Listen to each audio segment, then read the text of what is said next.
That's negative 3 to 1 is a plus 2. From 5 to 2, that's a positive negative 3.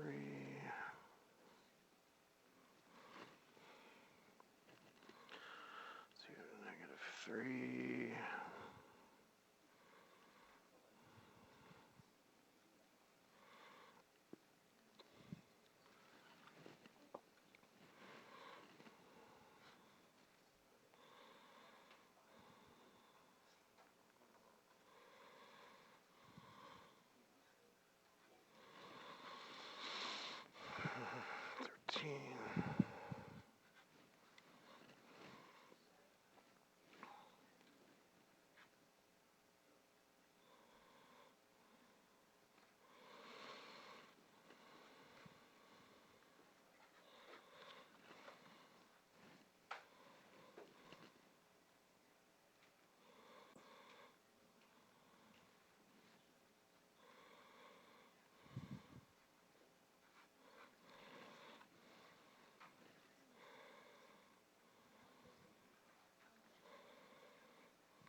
Okay, we're going to wrap these up, and I'll have you compare answers to what you've got. At this point, we should be very close. If not, this is something that these are some skills that you're going to want to go back and practice. I need you guys very fluent with these basic things so that when we go on to the more complex operations, like dot products and projections next week, that you've got this down. Because these are just going to be one small part of a process that we're going to go through to find some more complex stuff. I have not finished the last one, the angle, but I used a triangle to figure out that the reference angle is 56.3. We need to keep in mind that the direction angle and standard positions measured from the positive x-axis. So my direction angle would be 360 minus that. Comes out to 303.7 for my direction angle. A couple conceptual problems baked into this. Finding the magnitude of a vector, you're going to do this 100, 200 times in this unit. So get good at it. Be quick with it. All you're doing is plugging in your x and your y components, squaring them, and taking a square root of the whole thing. When there's a negative in front of a vector, that means the opposite of vector. That literally means multiply it by -1. Okay, that's just going to flip the sign on both your x and your y components. I did not go through the formula to find the magnitude of the opposite of AB because I know that when I multiply times -1, it's not going to change the length of this thing. It's just going to make it go in the opposite direction. So it's going to end up having the same length.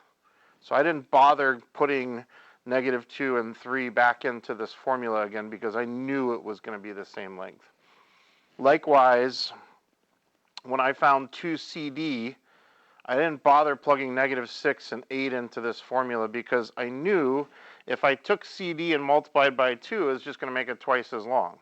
CD was 5 units long, so twice as long would be 10. There was no need for me to use a formula to figure this out. The length of it's going to be twice as long as what I started with. Adding two vectors together, just add the x and the y components together. We did get a different magnitude here, a magnitude of 2, which actually ends up being smaller than either of the original vectors. So you can add two vectors together and get a magnitude that's smaller than the magnitude of the two things added together. Just depends on which way they're pointed. And the resultant vector was at an angle of 303.7. Does anybody have any questions on anything there? Okay, so consider this, think of this like a small quiz. In fact, maybe I'll give you a quiz next week over this same thing, okay? You guys need to be fluent with these operations before we get into the stuff that we're doing next week. So do what you got to do that. You'll be practicing a little bit more of this in your assignment for today. We're not going into brand new stuff today. We're going to look at the exact same stuff that we did before, but instead of using numbers, we're going to be looking at it graphically today. I'm going to burn through this pretty quickly today because the applications at the end are what we really need to get to. The purpose of today's lesson is just to make you start feeling a little bit more comfortable with why these different things work. And what it looks like on in a pictorial format. So before we get started looking at them graphically, well, let's get started looking at them graphically. We're going to draw this vector. So we're going to start drawing vectors today, and as part of your assignment, you're going to be asked to do some of these graphically. There is graph paper up here in the front of the room if you need to take some of that home to use for your assignment if you don't have some of your own. When we draw a vector, we can start a vector wherever we like. It does not have to start at the origin, but a lot of times we will start a vector at the origin.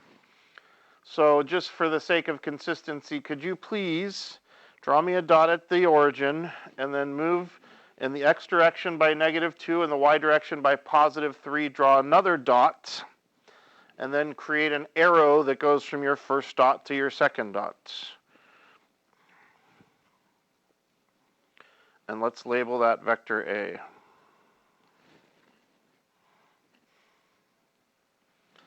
So that is vector A. Again, vectors do not have to start at the origin. That is also vector A. But a lot of times we will start on the origin just out of convenience. So, but any vector that would go 2 to the left and 3 up we would call that vector A. So what happens if we do 3 times this vector? Well, basically we're going to take and create a new vector that's the same direction as this, but it should be 3 times as long. And I'm going to show you this pictorially. So I've got my little measuring stick here. It's just a sticky pad. I'm going to measure, let's start at this end. I'm going to measure here, this is 1, now what did I do here? That is, if I hold this up here, it is about 3.8-ish. No, it looks longer than that. It's almost 4. It's pretty close to 4. What would that be? What is this length here that I just marked off? That's the magnitude of vector A. I marked it a little, we'll do it right there. That's the magnitude of vector A. So I just need a new vector that's 3 times as long. So there's 1 time. Here's 2 times. There's 3 times the length of vector A. That gets me out to about here. So my new vector would be in the same direction. It's just 3 times as long. 1, 2, 3 times as long. And if I look at the components of this vector, this one goes to the left not by 2, but it goes to the left by 6. And it goes up by 9. And does that match kind of numerically what we were doing last time? When I multiply a vector times 3, I would just multiply the x component and the y component by 3, and that's exactly what we would have gotten if I'd asked you to do that without drawing a picture, right? What does it mean to put a negative in front of a vector? It means to do an opposite, which means we want that same length of the original vector, but we just want it in the opposite direction. So instead of going up and to the left, it's going to go down and to the right, but it's going to be the exact same length in the same direction. Let me see if I can pull this off. That's going to be about like that. This would be the opposite of vector A, and it would be pointing that way instead. And if I look where that landed me, oh my goodness, look, guys, it was positive 2 and negative 3, which is just the exact opposite components from what we started with. I know, crazy, huh? This is going to become important a little bit later on. I want you to keep this in mind. I'm going to ask you to do something kind of challenging. And if you need a hint, this could be a good one. If I add two vectors together and I get the 0 vector, that means that those two vectors are opposites from each other. Would you agree that if I added A and negative A, vector A and negative, or the opposite of vector A, I would get the 0 vector? That means they're opposites, so we did that correctly. Okay. And it's the same thing in scalars, right? If I take two scalar values and I add them together and it comes out to be 0, then that means they are the opposite of each other. Okay. All right. Let's talk about adding vectors.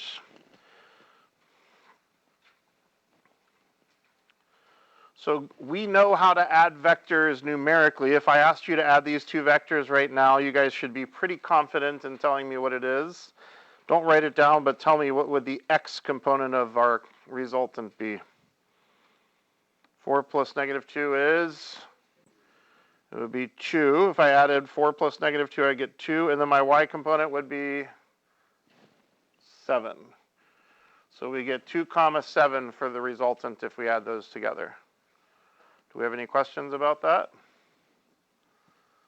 When we add two vectors together, we add the x plus the x, and we add the y plus the y. Okay.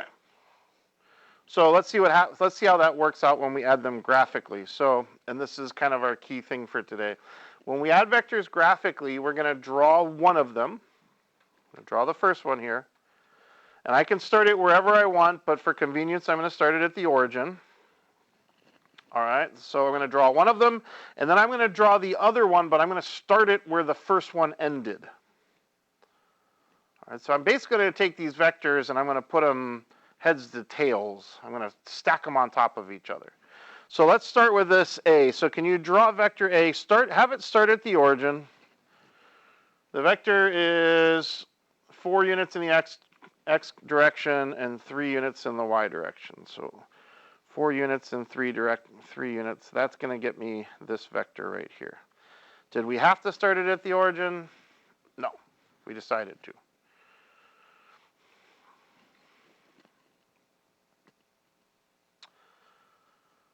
All right. And then I'm going to draw vector B. Now remember, we can draw vector B starting wherever we want it to start. I'm going to ask you to please start your vector B where A ended. So start at the terminus of A and go 2 units in the negative x direction and 4 units in the positive y direction would get us to here. And draw that arrow, and let's label that vector B.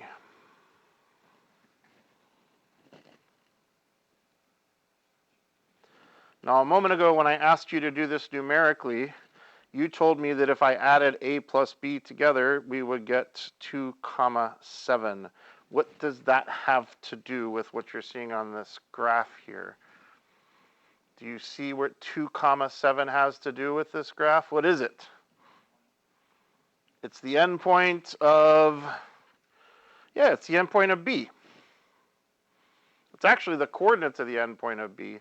More importantly, though, it is the vector that will get you from the start of the first thing to the ending of the last one. If I had gone straight from the origin to this point, that would be that vector. That's vector C. is what they're telling it is. Your C is A plus B. So there's vector C.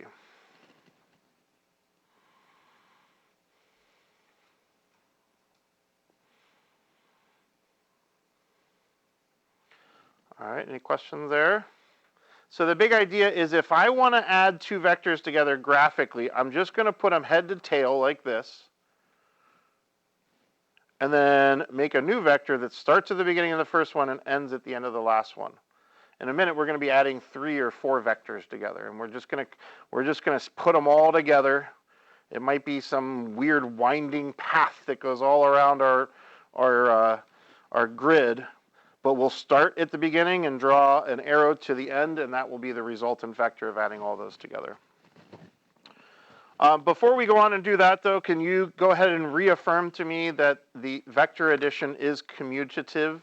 You told me yesterday that it did not matter what order we added vectors in. Can you do that same process that we just did? But please start at your origin and draw the B vector first, and then put the A vector at the end of B. And if we were correct on Wednesday, it should end up in the same spot, shouldn't it?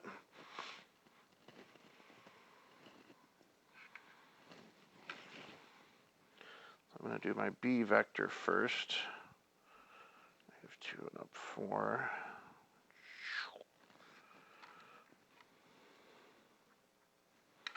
And then I'm going to put the A at the end of that. 4 and up 3.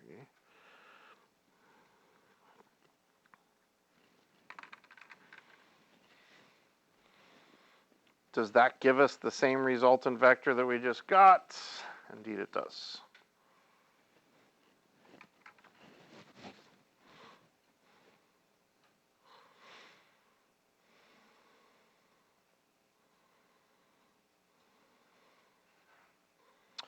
All right. Any questions about that? So when we add vectors together, we put them together heads to tails, and then we find a single vector that gets us from the start of the first one to the ending of the last. If you're trying to sketch vectors that are added together, sometimes, this is something I would never test you over, but sometimes it's convenient to kind of have an idea when you're working on a problem and you've got vectors that are actually representing real world things. It's convenient to have a sketch of like what they would look like. So here's my 2 vectors. There are a couple of methods for doing this. One method is called the triangle method, which is basically what we just did right here. So if I were using the triangle method on this and I wanted to visualize what my resultant vector would be, I would just take this and visually slide it up to the end of this one and try and draw something that's in the same direction and about the same length. Okay, I would do that nice and lightly, and then I could draw my resultant vector, which would be the vector that starts at the beginning of the first one and lands me at that one. This is called the triangle method for adding 2 vectors.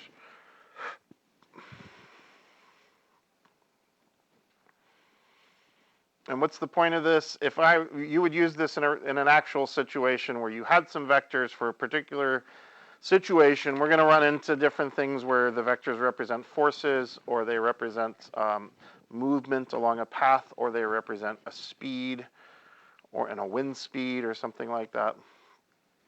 Sometimes it's nice to get an idea of what they look like. The other way that we can add 2 vectors is called the parallelogram method. In the parallelogram method, you take one of your vectors and you draw a parallel line through the head of the other vector. And then you do the same thing. So I'm now going to take this vector and I'm going to draw a parallel line through the head of this one. And where those 2 parallel lines intersect, that gives you your resultant vector. This is just a way to kind of visually get an idea of what that resultant vector is going to look like. I'm asking you to be practicing. You're going to be actually doing this on grid paper, though, for your assignment. All right, so let's make sure that we've got this idea of vector addition down. I'm going to skip this one for the sake of time and go on to, actually, I'm going to skip to this one here. So let's see if we can add these 3 vectors together. and figure out if I were to add A plus B plus C, what would my resultant vector D end up looking like? So when we do this, all we got to do is pick one of them to start with and then start stringing them together. Which one do you guys want to start with? You want to start with A, and then you want to draw B and C? That would work. All right, why don't you do that? You start with A, and then you're going to put B at the end of it, and then you're going to put C at the end of that and see where you end up, okay? Anybody want to start with B and then put A and C onto it? It shouldn't matter what order we do this in, right? My personal preference is I'm not going to mess around with C because it's diagonal. I would rather draw some horizontal and vertical lines if I got to draw any. So I'm going to leave C alone, and then I'm going to put B onto that, and I'm going to put A onto that. That's going to be how I'm doing it. At the end of the day, you need to have 3 vectors that are strung together and create a path. So here's my B vector, and here's my A vector. That should go more straight up and down.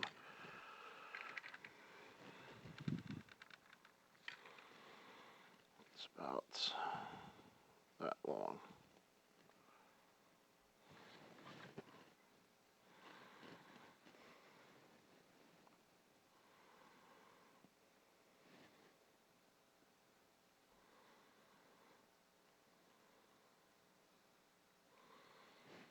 The resultant would go from the start of the first one that you used. My first one was C.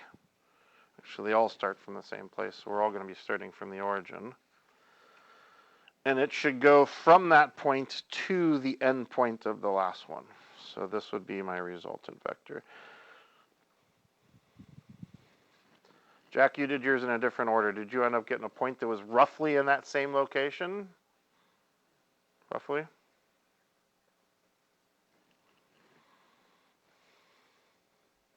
All right. So the big idea that I want you guys to get here is when you're adding vectors together, let's say I were to give you 4 different vectors and ask you to add them together. You're going to take one of them, and then at the end of that one, you're going to put another one. And at the end of that one, you're going to put another one. And if we had a 4th one, maybe at the end of that one, you're going to put another one. But the whole idea is, if I were to actually have numbers for all these vectors and add them together, the result would be the single vector that got me from my original starting location to the final ending location. Okay? I had a student a couple years ago who was like, I always talk about the resultant vector. That's what you get when you add them together. They called it the shortcut vector. If this was the path, we're going to see a problem where you have a bee that goes out and it flies around, and it flies here, and it flies here, and flies here, and it flies here, and it ends up at its favorite flower right here, okay? They're like, well, the resultant vector would just be the shortcut. Why did they go all the way around here? They should have just gone straight from the beehive straight to their favorite flower. They didn't need to go all the way around there. The shortcut would be way simpler. And in vector land, this vector is the same as if I had added all these other ones together. Does that make sense? Okay, let's flip over.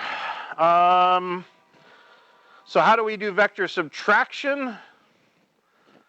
Instead of subtracting vectors, we're just going to continue adding vectors the same way we just did, because it's easy. You just put them head to tail.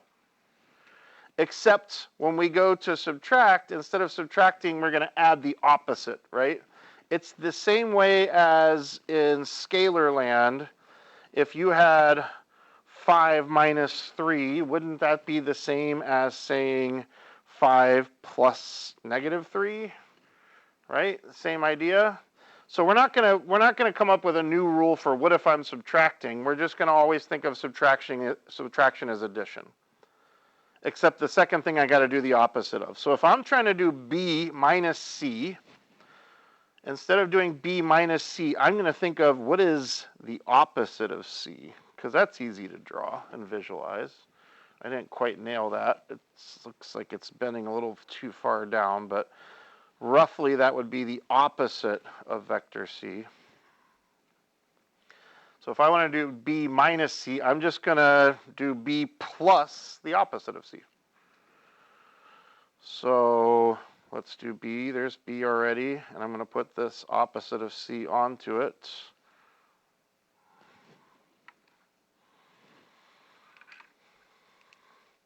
So I did B, which started here, plus the opposite of C.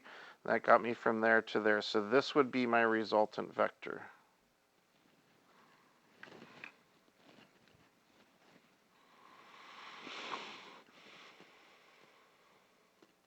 I don't think we need to do 2 more examples, but they'll be there in case you feel like you want to tackle those later. But you guys get the idea of what we're doing here? When we subtract vectors, we're just going to think of it as adding the opposite. Because adding's easy, finding the opposite's easy. So adding the opposite. This next one is one that I want you guys to mess around with a little bit. I've given you vector B, I've given you vector C. I want you to create a new vector for me, vector A. And I want you to do it so that if I were to add A plus B plus C, we get the 0 vector. I'm going to give you guys a few minutes to mess around with that. I mentioned a couple pages ago, maybe, that there was something that was going to come up later on and that maybe it could be useful to you. When I gave you some challenge with vectors, and this is totally what I was talking about. I hope that wasn't too much of a spoiler. I saw some interesting ways of tackling this. Let me give a hint for how you could do this. If you're completely unsure right now, we're gonna have a little story time, okay? So check this out. We got our buddy B. And this is his hive. This is his house, right? And he's going to go out on a little mission one day. He's going to collect some pollen, and he's got four favorite flowers that he likes to hit. Okay, and he knows where they all are. So he flies out here and he hits this flower first and collects a little pollen off of there. He's got another one over here that he really likes. Hits that one, and then he knows there's one directly south of that. How many did I say there were? 4 flowers. 4 flowers. And he's got another one way over here.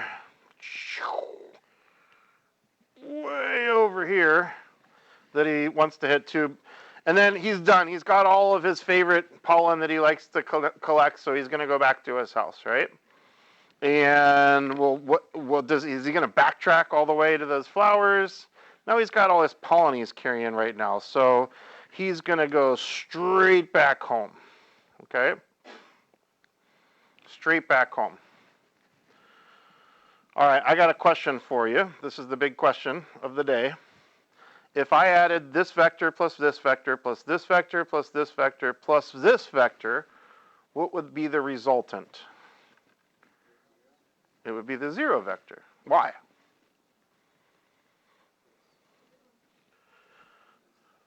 Because the way we add vectors is we link them all together head to tail, and we draw a new vector that starts at the first one and ends at the last one. Well, those 2 things are in the same place, right? So the resultant for this would be the 0 vector. So if I asked you to find me a new vector that would add up to 0, one way that you could do it is you could say, okay, I'm going to add C onto B, and then I'm going to add another vector onto that gets me back to the start. And that would have to be A. All right, here's C being added onto B. Would you agree that B plus C plus A equals 0? It must. It must. How do I know? Because it gets me back to the start, exactly where I started from. Anything that gets you back to the start, if you go in a loop, then your resultant is 0. What do you think? All right. I saw some other really cool ways of tackling this as well. By the way, does A have to be drawn in that position? No, many of you drew A down here. All right. It needs to be roughly the same length and in the same direction, but it doesn't really matter where it starts and where it ends. Remember, the important thing about a vector is What direction is it facing, and is it the correct length? Okay, not where does it start and where it ends, but the direction and the length are the key pieces. I saw some folks doing this a different way. Basically, and I don't know if you were thinking of it this way, but basically manipulating this equation so that instead of saying a plus b plus c equals the 0 vector, saying the a vector is equal to the opposite of the b vector plus the opposite of the c vector. Right? You can add and subtract stuff from both sides of a vector equation the same way that you can from a scalar equation. So how am I going to find my new vector A? Well, what I could have done is I could have said, ooh, let's find the opposite of the B vector. That would be this one right here. And let's put the opposite of the C vector onto that. C vector goes up, but I'm going to go opposite, so I'm going to go the opposite direction. So here's the opposite of B, here's the opposite of C, and if we put those together, we get A. So there's a couple different ways to tackle these. But the big idea is that when you're adding vectors together, you're putting them head to tail. Okay, we're going to skip the rest of this because we got to get on to our applications portion. This is the part where people, not that they have difficulties, but there's just this thing about word problems that you guys pick up in elementary school. I think it's because back in elementary school when they start giving you word problems, you can barely read at that point. And so like... So like you're like, oh my gosh, you're gonna make me read and do math at the same time. That's terrible. Like, but you know, you're practically adults now, right? Practically high school graduates at this point. Some of you are legally adults. You know how to read. That's my point, right? You know how to read, so don't be afraid of word problems anymore because the reading part's easy. You just gotta figure out the math part. So. Before we get into this, I need to give you some information about angle directions, and I wish I'd actually dedicated a spot in the packet for this. Is there a good place where we've got room? Not really. We'll just put it right here, okay? Next year I've already made a note to change this. So I need to let you know that there are a few different ways that we can express the direction of a vector, okay? So in the math world, we talk about the standard direction of a vector, okay? And the standard direction of the vector, we measure the same way that we measure angles on the unit circle. We start from the positive x, and we rotate counterclockwise to a particular location. So, for example, if I had a vector that was pointing, I'm just going to make something up, pointing in this direction.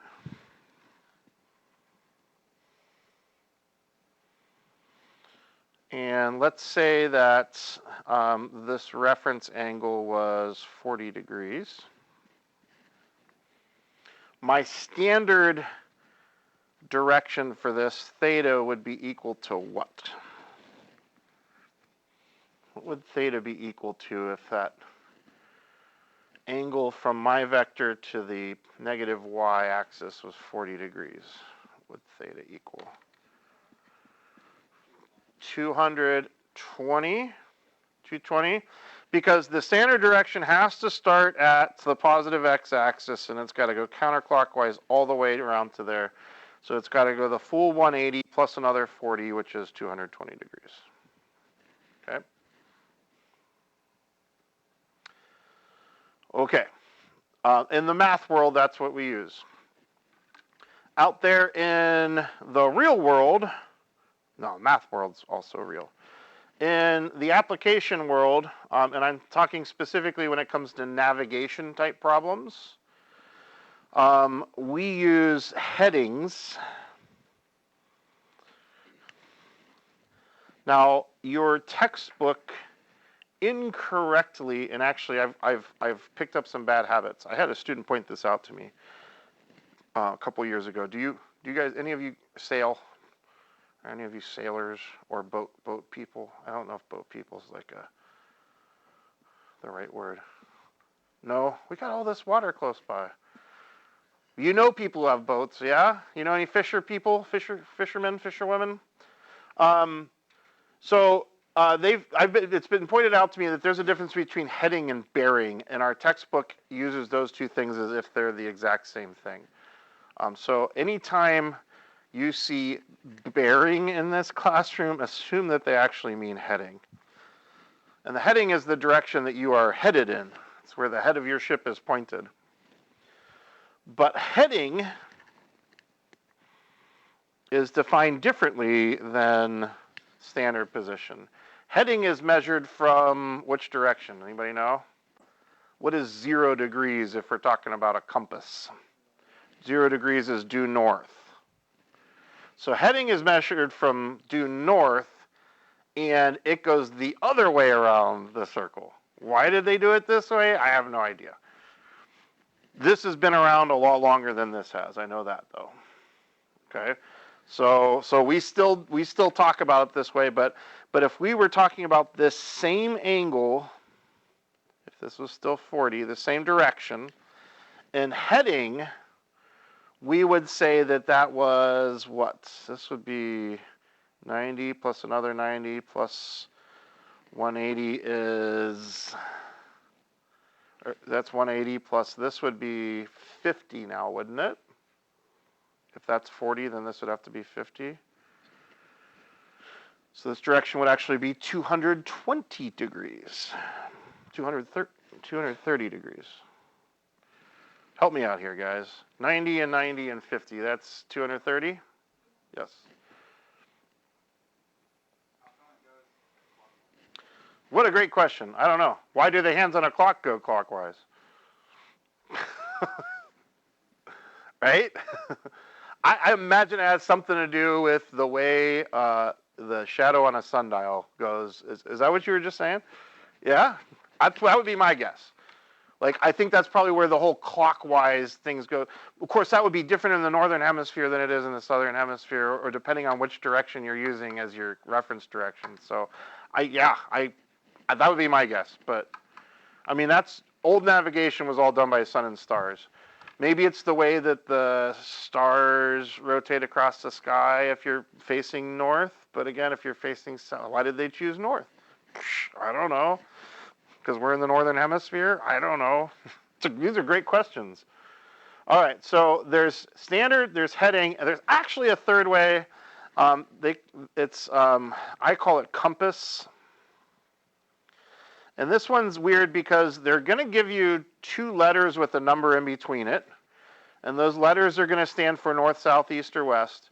It always starts, for some reason, it always starts with north or south. And it always ends with east or west. This same angle would be called south 50 west in this notation. And our book is kind of fond of using these. When you see that, what that means is face south and then turn 50 degrees towards the west. And you'll be facing in the right direction. So face south and turn 50 degrees towards the west. All right, so I just want to make you aware that there's different ways of doing this. All right, from here, once we understand that, then we're on easy street. The rest of this is a piece of cake, guys. You're going to love this, okay? All right, so let's look at an actual real-world situation. You got an airplane that's flying on a heading of 310. That means it is pointed in the direction of 310 degrees. We should probably go ahead and figure out what direction that is. So I'm going to draw myself a little XY axis and see if I can figure out where 310 degrees is. It's, if we start here, it's bigger than 90, bigger than 180, bigger than 270. How much bigger than 270? 40. That would be in this direction, wouldn't it? Where this angle here would be 40 degrees, 310 degrees, agreed?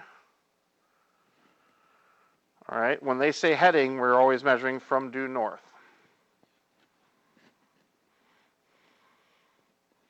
So that's going to be my vector. The magnitude of the vector is going to be the speed, 340. The direction of the vector, we're going to need to find that. When we're going to do math with vectors, we always want our direction from standard position. So 340 degrees is the heading, but it's not the standard form direction. The standard form direction would be what? If we start here, that's almost 180. It's 40 degrees shy of 180. That is 140 degrees.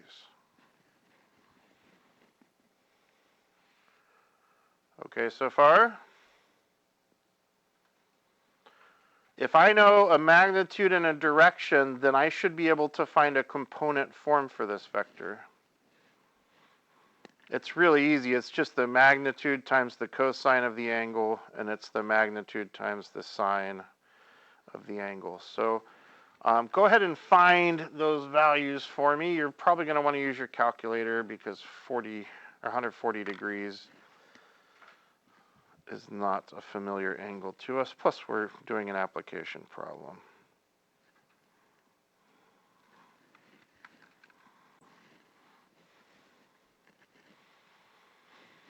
I don't see anybody pushing buttons on their calculator yet, but I hope to soon. There's a couple people picking up calculators. Wonderful.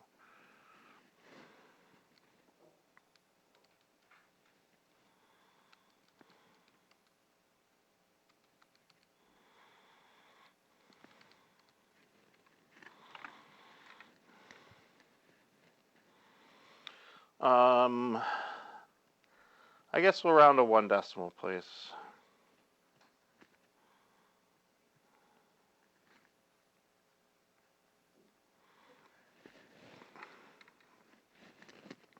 Double check me, make sure I didn't type anything into my calculator incorrectly.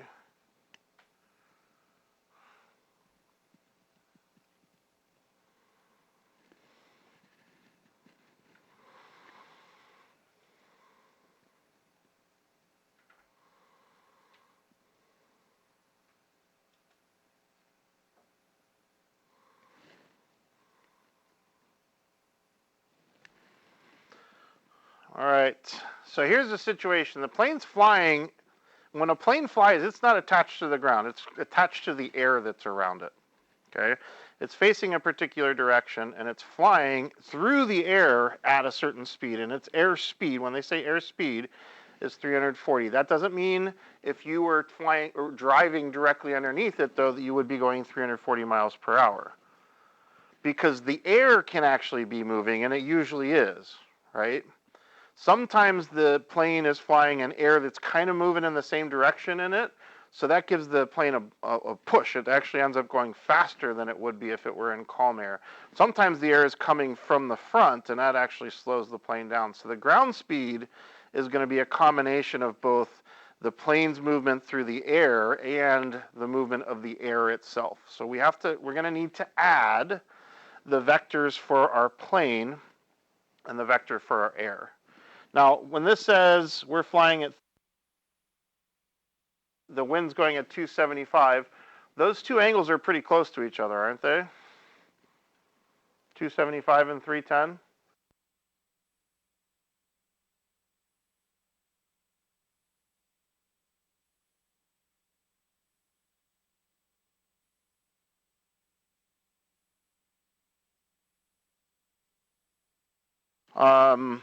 Okay. So I'm guessing that eventually we're going to find an airspeed that's a little bit bigger than 240. So what I'm going to ask you guys to do next is to do the same thing that we just did here, but could you please do it with the air instead, okay? So start by drawing yourself a little XY axis.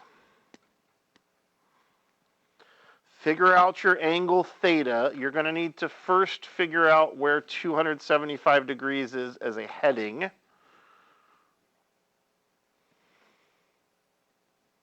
Come on, pick up your pencils.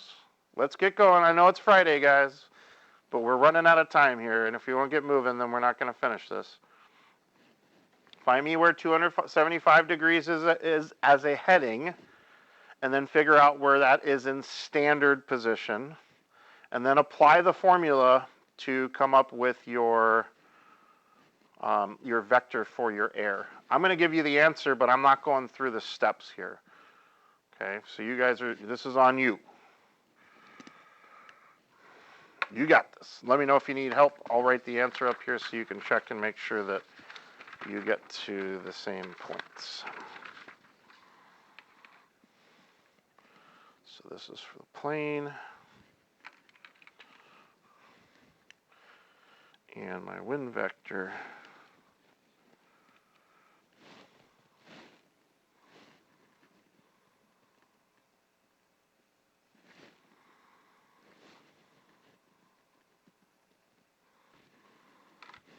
ends up being that. Let me know if you've got any questions. As you're working through that, I'll give you a couple of minutes to find that angle and to find the vector.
All right, so heading 275, here's 90, 180, 270, plus another 5.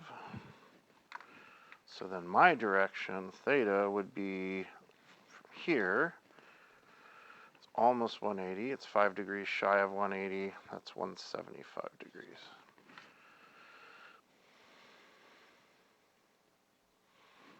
And then did you guys do this same thing, but instead of using 360 and 140, you used what?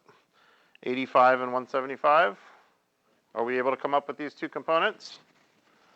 Awesome. So what we're looking at, if we were to actually graph these things, is we've got the plane vector looks like this, and our wind looks like this. Now those two things are going to add together to give us something that's going even faster. And the way we're going to find that is we're just going to add them. So find the ground speed. To find the ground speed, we literally just add the plane speed plus the air speed plus the wind. The air vector rather plus the wind vector. That'll give us our ground vector. And then we can find some angles and magnitudes based off of that. So if we add those together, I'm just going to give you answers so you guys don't have to waste time typing this in your calculator. We ended up with negative 345.2 for our x component, 225.9 for the y component.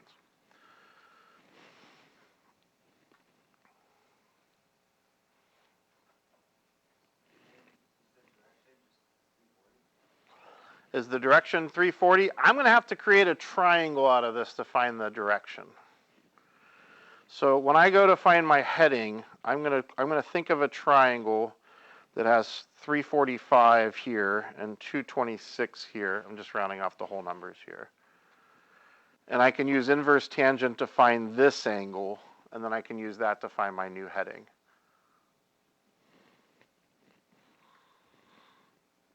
So I'm going to do inverse tangent of 226 over 345, and that'll give me this reference angle. Then I can use that to find my heading. And if I want my speed, how am I going to find my speed? My ground speed? Yeah, we'll do the magnitude of this thing, that Pythagorean theorem looking thing.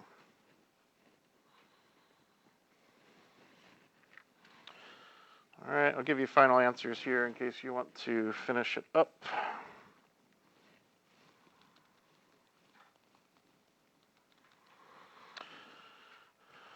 So that ends up being about 33 degrees. I'm just going to go to whole degrees here. That's about 33 degrees, but that's not my heading. My heading would take me from north all the way around to there. So I could add that plus 270 to get 303 degrees. So my heading would be about 303 degrees.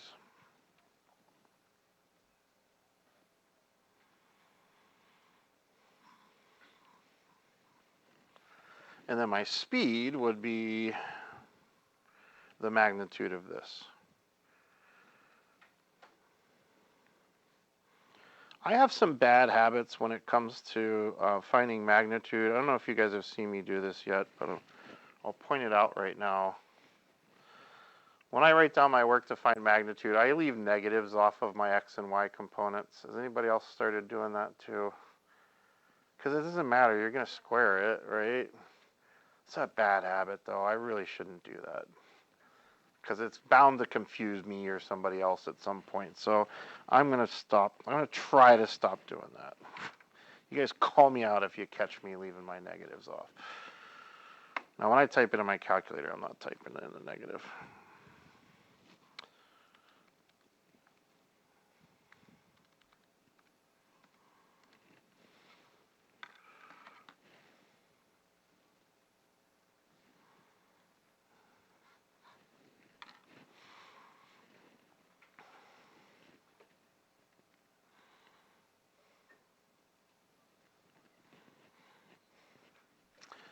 So this happens in the real world when a pilot makes a flight plan and they decide they want to fly straight from this airport to this airport. They know what direction that is, but they're not going to actually point their plane in that direction most of the time, because the wind is also pushing against them. Sometimes it's from the front, sometimes it's from the back, sometimes from the sides, usually from some kind of diagonal like it's doing right here.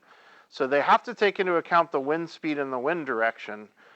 So if I'm trying to fly from me to this airport, I may not point my plane directly at that airport. I might need to point it a little left or a little to the right to compensate for the fact that the wind's going to be pushing me one direction as well. Now, most times pilots aren't doing this math. They put some stuff into a computer and the computer takes care of it for them. But the same thing would happen if you were navigating a boat and you knew that there was a current at a certain speed in a certain direction. This would become very important if you were way out at sea and you didn't have GPS to tell you exactly where you were. And you'll see some examples that are like that. In fact, the one at the bottom is like that. So, folks, we didn't get to all the examples today. I knew we flew through some stuff. I knew that was going to happen, and to compensate, I have posted full solutions to the assignment that's on Canvas for today. That means like not just the answers, but the work as well. So if you get stuck, please give yourself a hint. Bless you. You guys know the difference between a hint and a spoiler. So try and just look at what you need to get you moving along. And then when we go over questions, we got another pretty heavy day next Tuesday. When we go over questions, I would like some specific questions about the solutions. Okay, I will not answer questions on Tuesday like, can you go over number 37?